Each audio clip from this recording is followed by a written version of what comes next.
আসসালামু আলাইকুম। দ্বিতীয় শ্রেণীর শিক্ষার্থীরা কেমন আছো সবাই? আশা করি সবাই ভালো আছো। খেয়াল করো, আজকে আমরা তোমাদের বাংলা বইয়ের পাঠ 24 নিয়ে আলোচনা করব। পাঠ 24 এর নাম হচ্ছে সবাই মিলে কাজ করি। তো শিক্ষার্থীরা, আজকের ক্লাসে আমরা এখানে কি লেখা রয়েছে তা আলোচনা করব, তারপরে শব্দার্থগুলো পড়ব, বিরাম চিহ্ন বসায় এটা কিভাবে সমাধান করতে হবে তা দেখিয়ে দিব। ঠিক আছে? তো তোমরা সম্পূর্ণ ভিডিও ক্লাসটি দেখো যাতে তোমরা খুব সহজে পাঠটি বুঝতে পারো। তো শিক্ষার্থীরা, তোমরা ছবিটা ভালোভাবে লক্ষ্য করো, ছবিতে কি কি দেখতে পাচ্ছ আমাদেরকে কমেন্টে জানাও। চলো আমরা ক্লাসটা শুরু করে দেখো। এখানে কি লেখা রয়েছে? বহুদিন আগের কথা, মহানবী হযরত মুহাম্মদ সাল্লাল্লাহু তাআলা আলাইহি সাল্লাম তখন মদিনায় থাকতেন। খবর পেলেন শত্রুরা মদিনায় হামলা করবে। অর্থাৎ হযরত মুহাম্মদ সাল্লাল্লাহু আলাইহি সাল্লাম যখন মদিনায় থাকতেন তখন তিনি খবর পেলেন যে ওনাকে শত্রুরা মদিনায় হামলা করবে, এরকম একটা খবর তিনি পেলেন। তিনি সবাইকে ডাকলেন, বললেন শহরের চারপাশে পরীক্ষা করতে হবে। শহরের চারপাশে কি করতে হবে স্যার? পরীক্ষা করতে হবে। পরীক্ষা মানে কি স্যার? পরীক্ষা মানে হলো গর্ত। ঠিক আছে? চারপাশে, শহরের চারপাশে গর্ত করতে হবে। অনেকেই বলল এই কাজে তো অনেক সময় লাগবে। মহানবী সাল্লাল্লাহু তাআলা আলাইহি সাল্লাম বললেন সবাই মিলে কাজ করতে হবে। সবাই মিলে করলে কোনো কাজই কঠিন নয়। 10 জন করে দল করা হলো।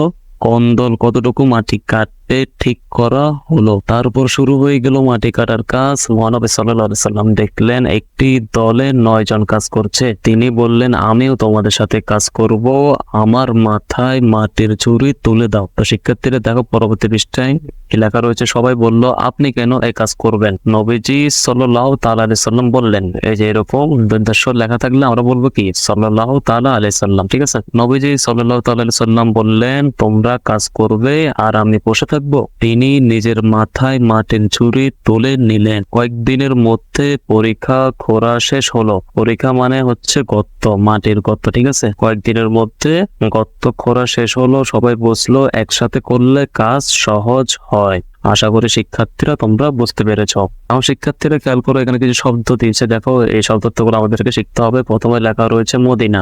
মদিনা হচ্ছে কি? আরবের একটি শহর। তারপরে লেখা রয়েছে হামলা। হামলা অর্থ কি স্যার? আক্রমণ। পরীক্ষা অর্থ চারদিকে খোঁড়া গর্ত।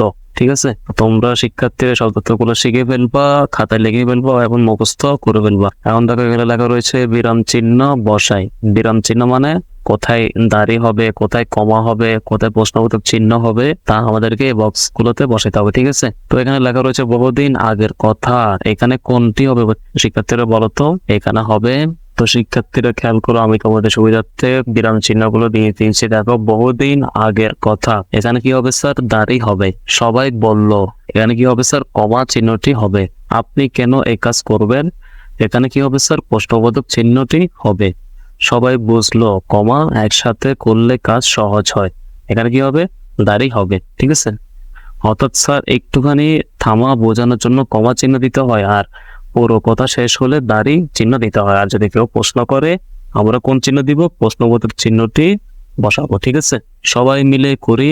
সপ্তাহে একদিন সবাই মিলে শ্রেণীকক্ষ পরিচ্ছন্ন করি। তো শিক্ষার্থীরা দেখো, শ্রেণীকক্ষ পরিচ্ছন্ন করা এটা একটা কিন্তু ভালো কাজ। তো তোমরা তোমাদের সহপাঠীরা সবাই মিলে একদিন শ্রেণীকক্ষ পরিচ্ছন্ন করার পরিকল্পনা করবো। ঠিক আছে? সবাই মিলে শ্রেণীকক্ষটা পরিচ্ছন্ন করবো, দেখবে অনেক ভালো লাগবে তোমাদের। আশা করি শিক্ষার্থীরা তোমরা এই ক্লাসটি বুঝতে পেরেছো। পরবর্তী ভিডিও ক্লাসে আমরা পাঠ 25 নিয়ে আলোচনা করবো। পরবর্তী ভিডিও ক্লাসটি পাওয়ার জন্য তোমরা ভিডিওর নিচে যে সাবস্ক্রাইব লেখা রয়েছে ওই সাবস্ক্রাইব লেখার উপরে ক্লিক করে রাখো, যাতে পরবর্তী সকল ভিডিও ক্লাসগুলো তোমরা সহজে পেতে পারো। তোমরা এরকম ভিডিও ক্লাসগুলো তোমাদের সহপাঠীদের সাথে শেয়ার করে দিতে পারো, যাতে তোমাদের সহপাঠীরাও এভাবে খুব সহজে বাংলা পড়তে পারে, বুঝতে পারে এবং শিখতে পারে। সবাই ভালো থাকবে, সুস্থ থাকবে। এতক্ষণ সাথে থাকার জন্য সবাইকে ধন্যবাদ।